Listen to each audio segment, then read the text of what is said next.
আসসালামু আলাইকুম ওয়া রাহমাতুল্লাহি ওয়া বারাকাতুহু। আলহামদুলিল্লাহি রাব্বিল আলামিন ওয়াসসালাতু ওয়াসসালামু আলা রাসূলিহিল কারীম, আম্মা বা'দ।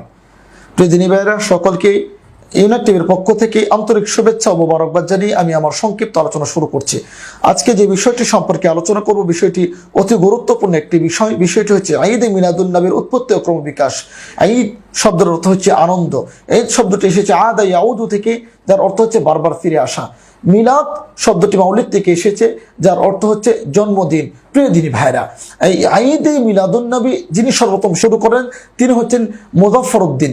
তিনি এবং মুহাম্মদ রাসূলুল্লাহ সাল্লাল্লাহু আলাইহি ওয়াসাল্লামের জন্মদিনকে কেন্দ্র করে তিনি 604 হিজরি কিংবা মতান্তরে 625 হিজরিতে সর্বপ্রথম এই ঈদে মিলাদুন নবীর উৎপত্তি ঘটান, যা নবী মুহাম্মদ রাসূলুল্লাহ সাল্লাল্লাহু আলাইহি ওয়াসাল্লামের মৃত্যুর প্রায় 593 বছর কিংবা 614 বছর পরে। প্রিয় দিনী ভাইরা, যা ভিত্তিহীন, যার কোনো অস্তিত্ব কোরআন ও সুন্নাতে নেই। প্রিয় দিনী ভাইরা, নবী মুহাম্মদ রাসূলুল্লাহ সাল্লাল্লাহু আলাইহি ওয়াসাল্লাম তিনি তার আদি পিতা এবং জাতি পিতা আদম আলাইহিস সালাম এবং ইব্রাহিম আলাইহিস সালাম এবং নিজের পিতা আব্দুল্লাহ এবং তার মা আমিনা কিংবা তার প্রিয়তমা স্ত্রী খাদিজাতুল কুবরার জন্য তিনি জন্মদিন অথবা মৃত্যুদিন, জন্মবার্ষিকী অথবা মৃত্যুবার্ষিকী কোনোটাই পালন করেননি।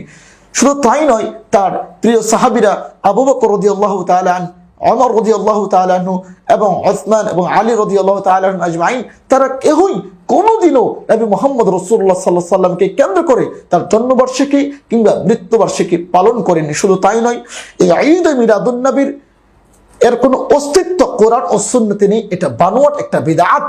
প্রিয় দিনী ভাইরা, আমাদেরকে বুঝতে হবে ঈদ মিলাদুন নবীকে কেন্দ্র করে আমাদের সমাজে কত বিদআত হচ্ছে, কত ধরনের শিরকি কার্যক্রম হচ্ছে।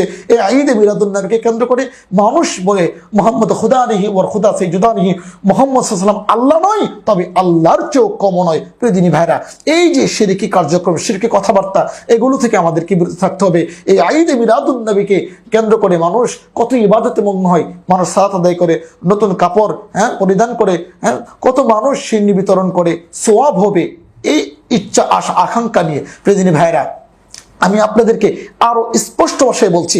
আল্লাহ সুবহানাহু ওয়া তাআলা বলেছেন, আল ইয়াউমা আকমালতু লাকুম দীনাকুম ওয়া আতমামতু আলাইকুম নি'মাতি ওয়া রাদিতু লাকুমুল ইসলাম দীনা। এই দিন পরিপূর্ণ হয়েছে।